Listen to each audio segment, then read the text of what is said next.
ہاتھ پاؤں یا سارے جسم کے کانپنے کو راشا کہتے ہیں۔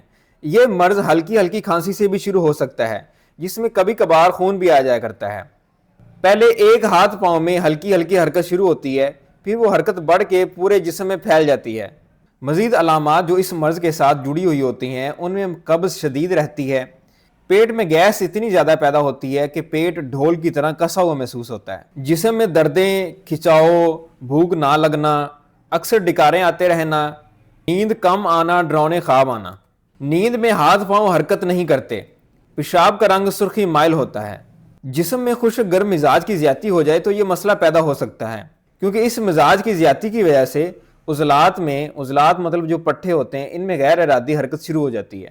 اس کے غذائی علاج میں آپ مریض کو صبح ناشتے میں مکھن کھلا سکتے ہیں، گاجر کا حلوہ کھلا سکتے ہیں، گاجر کا مربع، سیب کا مربع یہ بھی کھلا سکتے ہیں، اور ساتھ دودھ میں سونف ابال کے یا گلے سرخ ابال کے پلا سکتے ہیں۔ اسی طرح دوپہر کے وقت گاجر، مولی، شلجم، پیٹھا، کدو، ٹینڈے، توری یہ سبزیاں دیسی گھی میں پکا کے اور کالی مرچ میں پکا کے کھلا سکتے ہیں۔ رات کو بھی یہی سبزیاں آپ نے کھلانی ہیں۔ اگر تو مرض کی شدت کم ہوئی تو اس غذائی علاج سے مکمل آرام آ جائے گا، لیکن مرض کی شدت زیادہ ہونے کی صورت میں آپ قانون مفرد اعضاء کے کسی بھی طبیب سے رابطہ کر سکتے ہیں۔